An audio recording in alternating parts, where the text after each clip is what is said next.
Tae-ho Kim knew something was wrong when he woke up to find his alien roommate standing guard at their apartment door. Veltar had been acting strange for 3 days now, but this was different. The tall, scaled creature stood perfectly still, his yellow eyes fixed on the door like he was waiting for an enemy to break through. "Morning, Veltar," Tae-ho said carefully. He had learned to speak slowly around his roommate. Veltar was still learning human language, even after living together for 6 months. Veltar turned his head quickly. Too quickly. His neck moved in a way that reminded Tae-ho of a snake. "Tae-ho, you are awake." "Yeah, I have classes today. Need to grab some breakfast and head out." Tae-ho moved toward the small kitchen they shared. Their apartment was tiny, just 2 bedrooms and a living space that barely fit a couch and table. But it was all they could afford near the university. "No." Tae-ho stopped. "No what?" "You cannot leave." Tae-ho turned to look at his roommate. Veltar was bigger than most humans, about 7 feet tall with green-blue scales that usually stayed flat against his skin.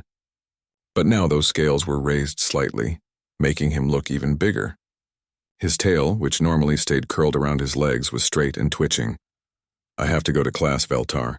Professor Cho is giving a test today. Not safe. You stay here." This was getting weird.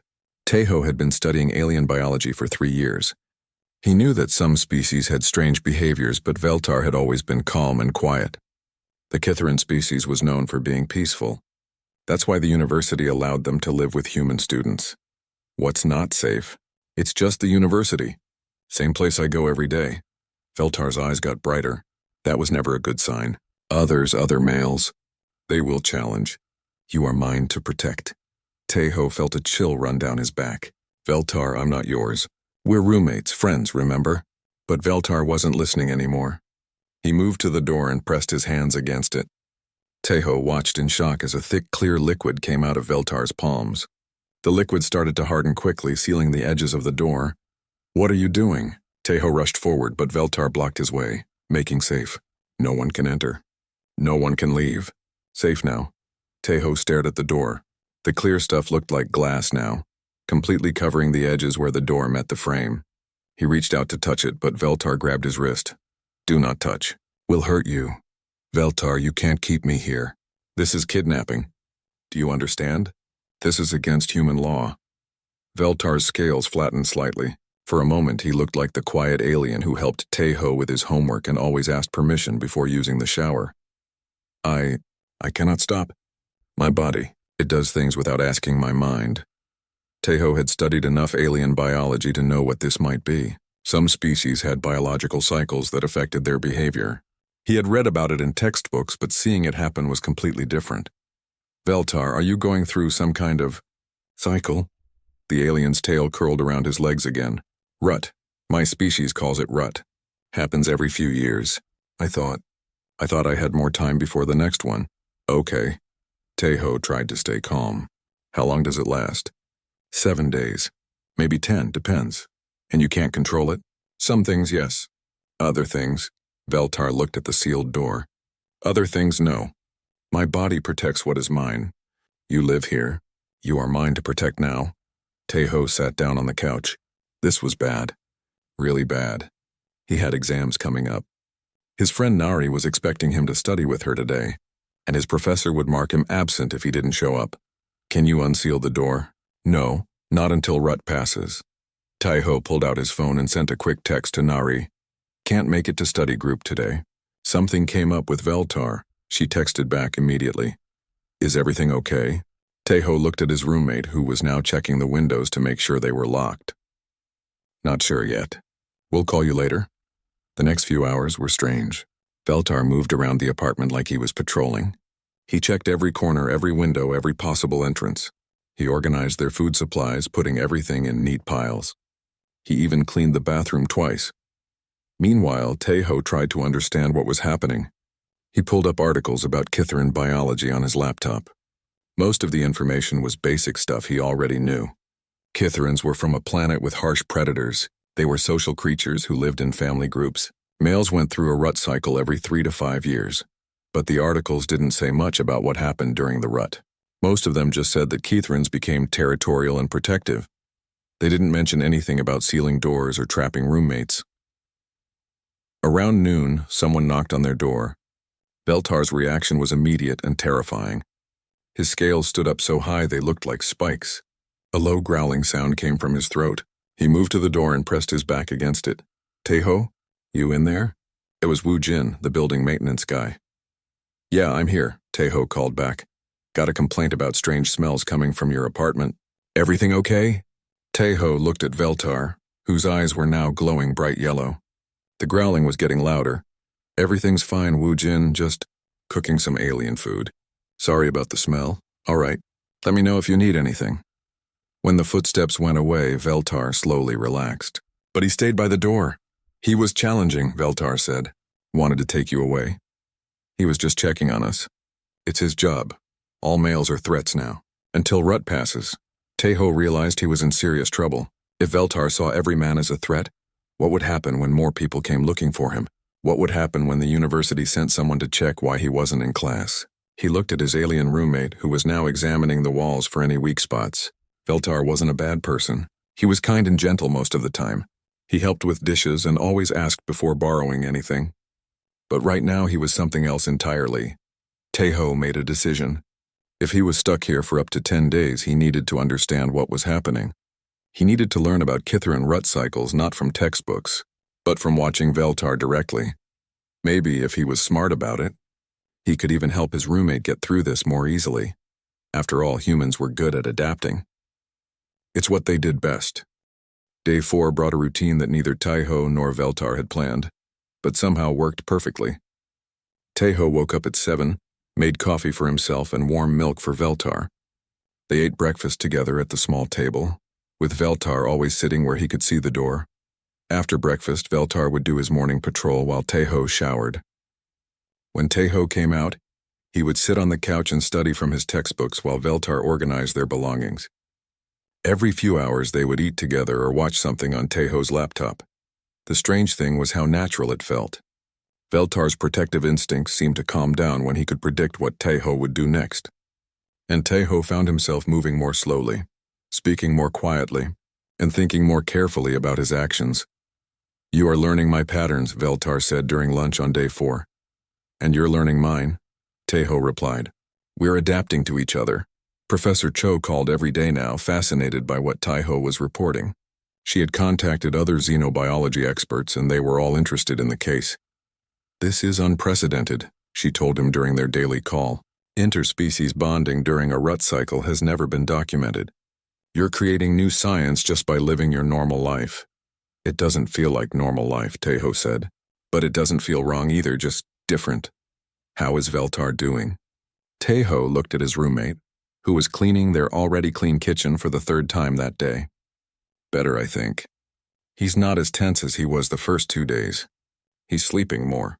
And he started talking about things other than protection." That was true.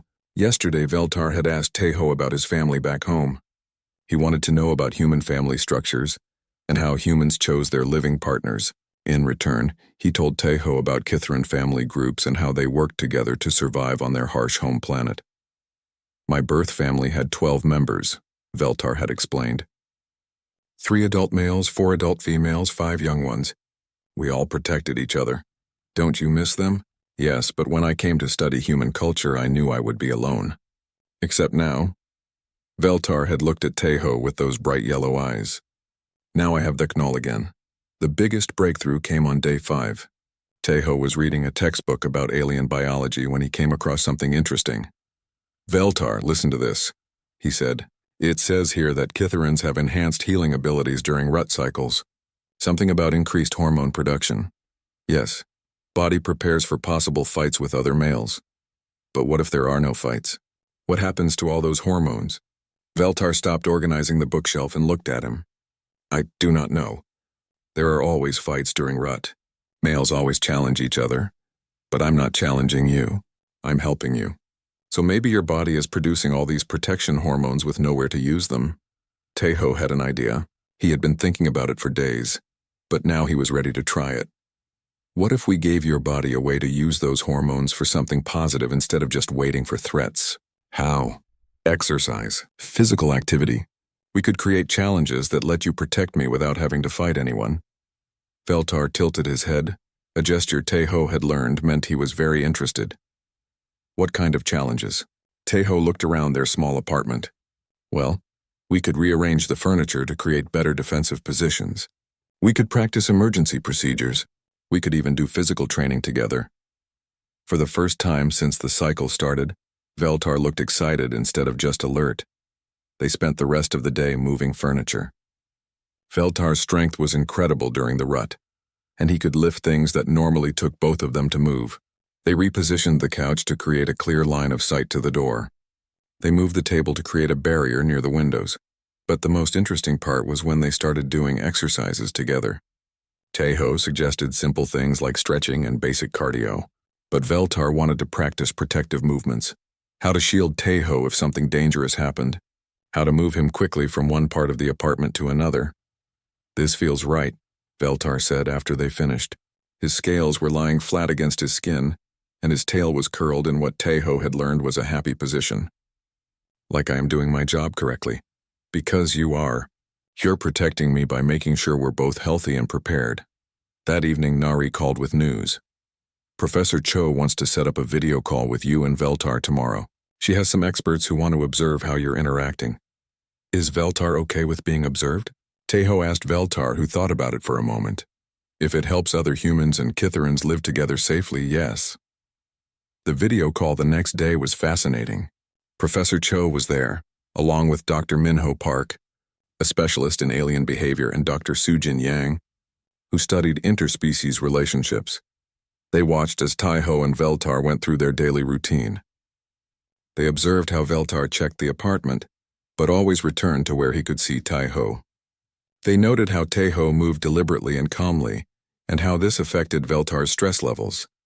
Remarkable, Dr. Park said. The human is essentially acting as a biological regulator for the Kitharan's rut cycle, and the Kitharan is providing a sense of security that allows the human to remain calm in what should be a very stressful situation, Dr. Yang added. You're creating a feedback loop, Professor Cho explained to them. Taiho's calm behavior helps Veltar feel successful as a protector, which makes him calmer, which makes it easier for Taiho to stay calm. After the call, Taiho felt proud of what they had accomplished. But he also felt something else, a deep connection to his alien roommate that was hard to explain. Veltar, how much longer will the cycle last? 2 days, maybe 3? I can feel it starting to change. How do you feel about that? Veltar was quiet for a long time, happy that you will be free to leave. Sad that, he struggled to find the words, sad that the protection bond will not be needed anymore. Taiho understood. Over the past 6 days, they had become closer than just roommates. They had become something new. Maybe the bond doesn't have to end just because the cycle does, Taiho said. Maybe we can choose to keep being thick null. Veltar's eyes brightened, and for the first time since this started, it wasn't because of biological instincts. It was because of hope. You would want that? Even when you can leave anytime you want? I've learned a lot about you this week, and I've learned a lot about myself too. I think we make a good team. As they settled down for sleep that night, Taiho realized something important. The best part of human nature wasn't just adapting to survive. It was choosing to adapt in ways that helped others thrive too. And maybe that was the most human thing of all. Day 2 of being trapped was when Taiho really started to understand what he was dealing with. He woke up to find Veltar sitting on the floor next to his bed, just watching him sleep. The alien's yellow eyes were tired but alert, like he hadn't slept at all. How long have you been sitting there? Taiho asked, trying not to sound scared. All night. Must watch. Must protect. Taiho sat up slowly. Veltar, you need to sleep too. You can't stay awake for 10 days. Sleep when you sleep. Wake when you wake. This was getting worse. Taiho got up and went to the kitchen to make coffee. Veltar followed him, staying about 3 feet away at all times. When Taiho opened the refrigerator, Veltar was there to check if the food was safe. When Taiho reached for a cup, Veltar examined it first. This is crazy, Taiho muttered. Not crazy. Necessary. While his coffee was brewing, Taiho called Nari. She answered on the first ring. Taiho, where are you? Professor Cho was asking about you yesterday. I'm stuck in my apartment. Veltar is going through some kind of biological cycle. He sealed the door and won't let me leave. There was silence on the other end. Then, He what? It's called a rut cycle. It makes him super protective and territorial. He physically can't let me leave the apartment. That's kidnapping. No, it's biology. He can't control it. Teho looked at Veltar, who was listening to every word. But I need you to call Professor Cho. Tell her what's happening. Ask her if she knows anything about Catharan rut cycles. Okay, but Teho, are you safe? Should I call the police? Teho thought about that. What would happen if police tried to break down the door? Veltar already saw the maintenance guy as a threat. Armed humans trying to force their way in would probably make things much worse. Not yet. Give me a day or two to figure this out. But keep your phone on, okay? After he hung up, Teho started paying closer attention to Veltar's behavior. The alien wasn't just being protective. He was following specific patterns. Every hour, he walked around the apartment in the same order. Door, windows, bathroom, kitchen, back to door. He sniffed the air constantly. He organized and reorganized their belongings. But the most interesting thing was how Veltar reacted to Teho himself. When Teho was calm and moved slowly, Veltar was calm too. When Teho got frustrated or moved too quickly, Veltar's scales would rise and his eyes would glow brighter. "You're reading my emotions," Teho said during one of these moments. "Your scent changes. When angry, when scared, when happy. I smell all of it." That gave Teho an idea. He had studied pheromones in his xenobiology classes. Different species produce different chemical signals. If Veltar could smell human emotions, maybe human scents affected him too. Teho started an experiment. When he felt calm and relaxed, Veltar seemed calmer too. When Teho deliberately thought about peaceful things, Veltar's patrol patterns became less urgent. Around noon, Professor Cho called him back. "Teho, Nari told me what's happening. This is fascinating from a scientific perspective, but I'm worried about your safety. I'm okay so far. He's protective, not aggressive toward me, but I need to know more about what's happening. I've been researching Catharan biology. The rut cycle is poorly understood because it rarely happens when they're living with other species. Most of what we know comes from observations of Catharans living in their own communities. What can you tell me?" The cycle serves two purposes. First, it's a mating period. Second, it's when they form what they call protection bonds with family members. The male becomes extremely territorial to protect his chosen group. Teho looked at Veltar, who was checking the windows again. "So he thinks I'm family now?" "It seems that way. The question is whether he can complete the cycle with a human instead of another Catharan. This has never been documented before. What happens if the cycle doesn't complete properly?" There was a pause. "We don't know. It could last longer than normal. Or it could cause psychological problems for him later." After the call, Teho felt the weight of responsibility. This wasn't just about him being trapped. Veltar's mental health might depend on how the next week went. He decided to be more active in the process instead of just waiting it out. If Veltar needed to protect family, Teho would help him do that job. "Veltar, you're protecting me, right?" "Yes, always. What can I do to help?" Veltar stopped his patrol and looked at him. "Help?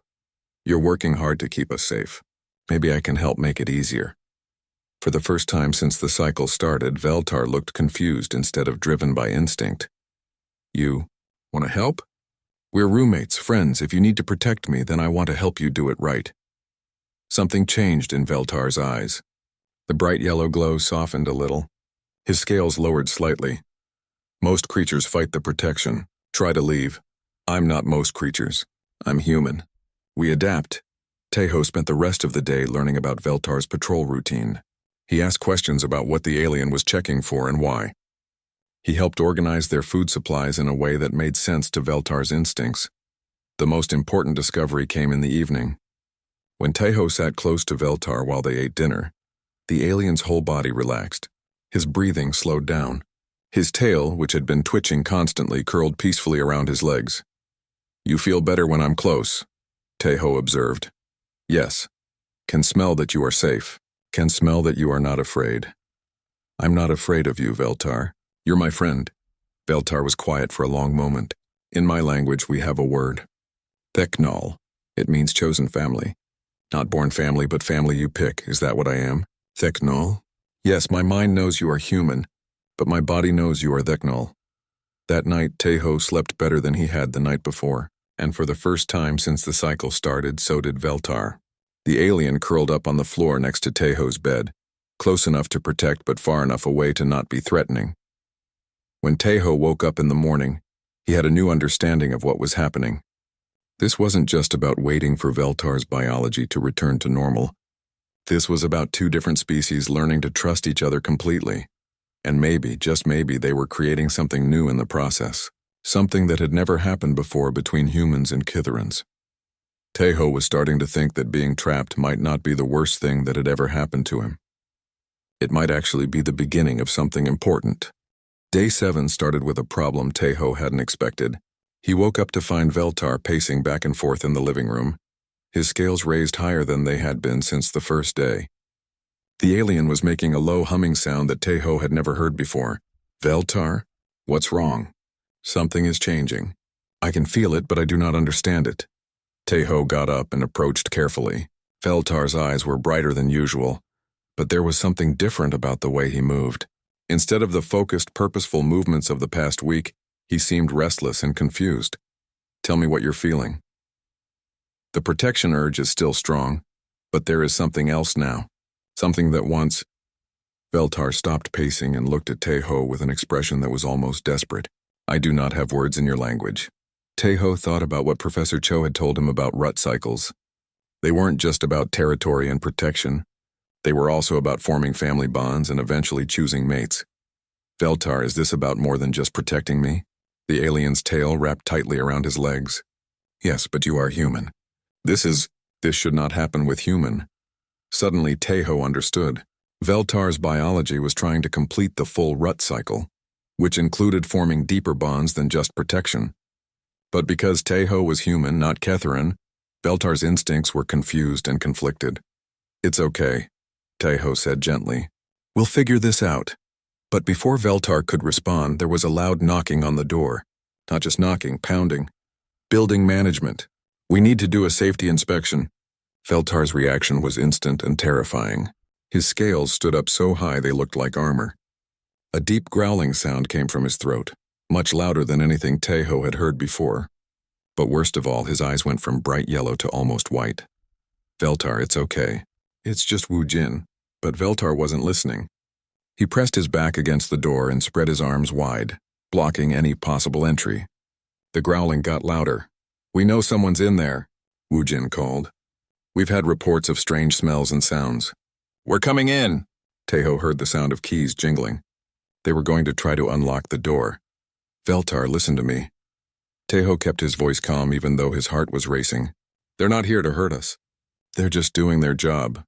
But when the key turned in the lock, something horrible happened. The door pushed against Veltar's hardened secretions but couldn't open. Wu Jin pushed harder from the outside. Veltar let out a sound that was half roar, half scream. His whole body tensed like he was preparing to fight for his life. Stop, Tejo shouted toward the door. Don't try to force it. You're making it worse. Tejo, is that you? Are you hurt? I'm fine, but you need to back away from the door right now. Tejo could hear voices on the other side. Wu Jin was talking to someone else, probably his supervisor. They were discussing whether to call the police or try to break down the door. Veltar was beyond reasoning now. His protective instincts had gone into overdrive.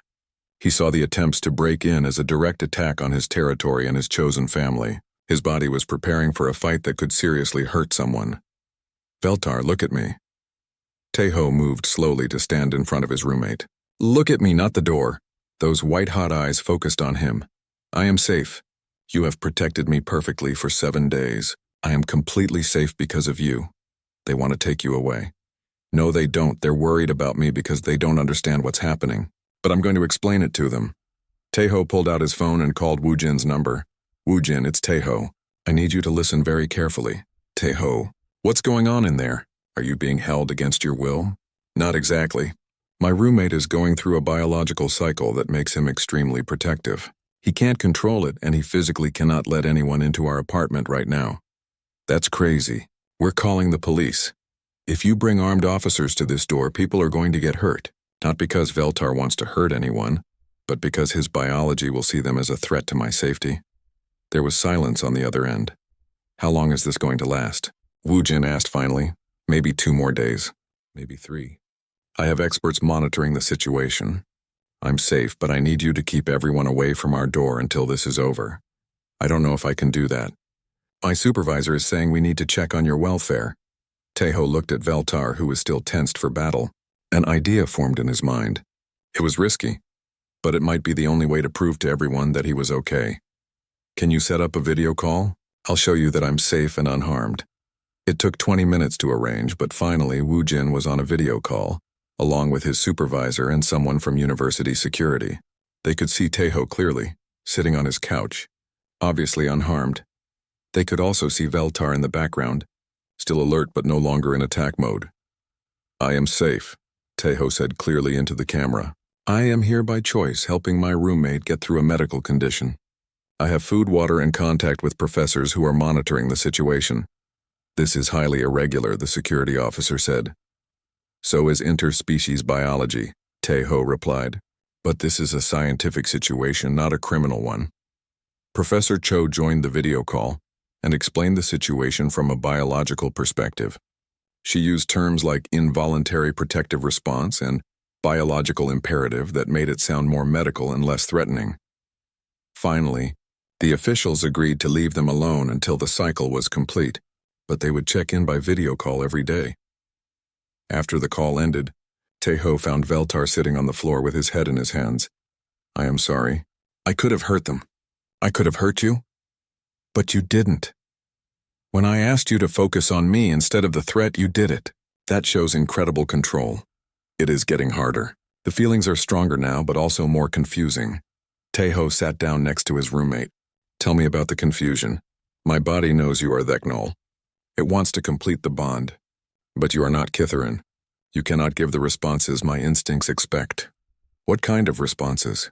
Veltar was quiet for a long time. Scent responses. Touch responses. Sounds that show you accept the bond. Tejo thought about this. What if I tried to give human versions of those responses? I do not know if it would work. We won't know unless we try. And if we don't try, you're going to be fighting these confused instincts for the next few days. Veltar looked at him with hope and fear mixed in his expression.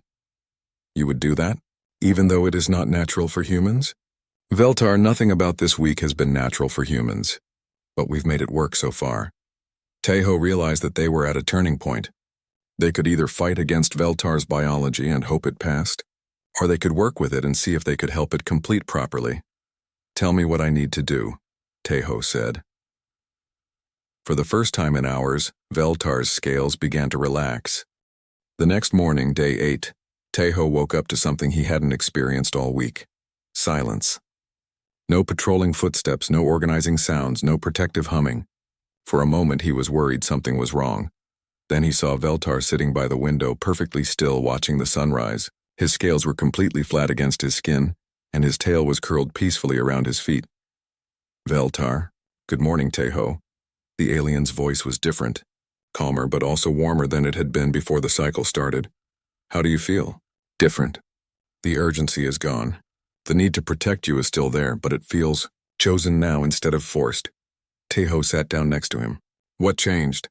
Yesterday, when you said you would help complete the bond. When you chose to accept it instead of just waiting for it to pass.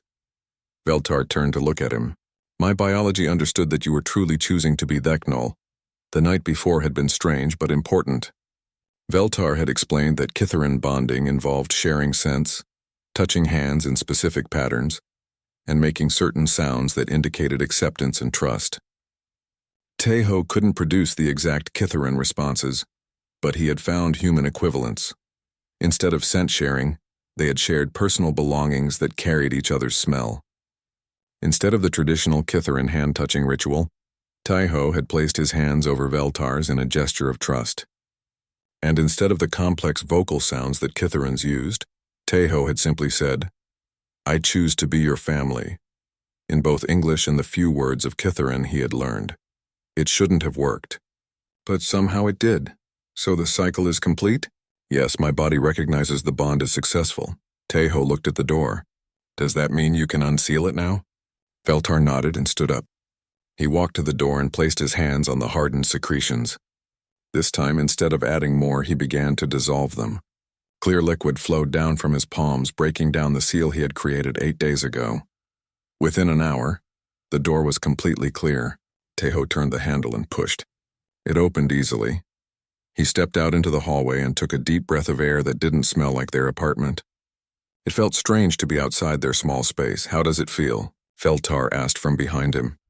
Good, but also weird, like I've forgotten how big the world is. They stood in the doorway together, neither of them in a hurry to go anywhere. Teho. Feltar! Nari's voice echoed down the hallway. She was running toward them with a huge smile on her face. You're out! She stopped a few feet away, looking uncertain. Is it safe to approach? It's safe, Teho said.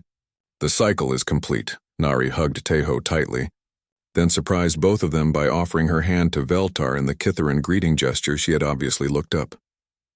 I'm glad you're both okay, she said.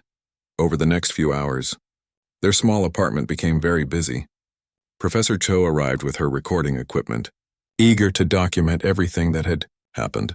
Dr. Park and Dr. Yang, joined by video, called to ask questions about the bonding process. Wu Jin stopped by to check that everything was really okay, and to apologize for almost causing a crisis. He stayed to listen when Professor Cho explained what had happened, and he asked thoughtful questions about alien biology. So this has never happened before? Wu Jin asked. Never, Professor Cho confirmed. Interspecies bonding during a rut cycle is completely new. Teho and Veltar have created the first documented case. What does that mean for other humans and aliens living together? It means we need to study this carefully. If other species have similar biological cycles, we need to understand how humans can help instead of just avoiding the situation. The most important conversation happened that evening, after everyone else had left. Teho and Veltar sat on their couch, which they had decided to leave in its new defensive position, and talked about what came next. Do you want things to go back to how they were before? Teho asked. Do you? Teho thought about it. I don't think they can. We know each other differently now. Yes? Before we were polite roommates who shared space. Now we're family. They sat in comfortable silence for a while. Finally, Veltar spoke. There will be changes. Kitharans who have completed a protection bond behave differently. How? I will always be aware of your safety and comfort. I will want to share resources with you. When you are happy, I will be happy. When you are sad or stressed, I will want to help. That sounds like what good friends do anyway. Yes, but stronger, and there may be times when my protective instincts return, especially if you are in danger. And what about me? Do I change too? Veltar tilted his head thoughtfully. You already have. You move differently now, more aware of your surroundings. You listen more carefully.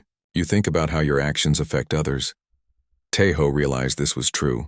The week had taught him to be more observant, more considerate, more conscious of the fact that his behavior affected someone who cared about him deeply. I like those changes, he said. Good, because they are permanent. Now, the next few weeks brought a lot of attention. Scientists from several universities wanted to study their case. News reporters asked for interviews. Other humans living with alien roommates contacted them for advice. But the most rewarding part was seeing how their experience helped others. The university developed new guidelines for interspecies housing based on what they had learned. Professor Cho published papers about human adaptability and alien biology that became required reading in xenobiology programs. 2 months later, Teho got a call from a student at another university. My Zephyrian roommate is going through something called a nest cycle, the student said. She's been building elaborate structures in our dorm room and won't let anyone disturb them. The university wants to separate us, but I've read about what you did with your Kitharan roommate. Do you think I could help her complete the cycle instead? Teho looked at Veltar, who was listening to the conversation with interest. Tell me more about the nest cycle, Teho said. As he talked the student through the situation, offering advice about observation, adaptation, and cooperation, Teho realized something important. What had started as an emergency had become a new way of understanding how different species could live together successfully. Humans weren't just good at surviving alien biology. They were good at thriving alongside it. After the call, Veltar smiled, an expression he had learned from watching humans. You are becoming a teacher. We both are. We're showing others that different doesn't have to mean dangerous, and that adaptation can make both species stronger. Teho nodded. That night, as they settled into their new routine, which included Veltar's occasional protective patrols and Taiho's careful attention to his roommates' needs. He reflected on how much had changed. He had started the week as a xenobiology student studying alien behavior. He ended it as part of an interspecies family that was helping redefine what was possible between humans and aliens. And the best part was that this was just the beginning. There were dozens of alien species living among humans now, each with their own biological cycles and cultural needs. If humans could learn to work with those cycles instead of against them, they could build something amazing. As Taiho fell asleep that night, he smiled thinking about all the other students who might find themselves trapped with alien roommates going through biological cycles. Thanks to what he and Veltar had learned together, those students would know that being trapped could actually be the first step toward building something extraordinary. After all, the best human trait wasn't just adapting to survive. It was choosing to adapt in ways that helped everyone thrive.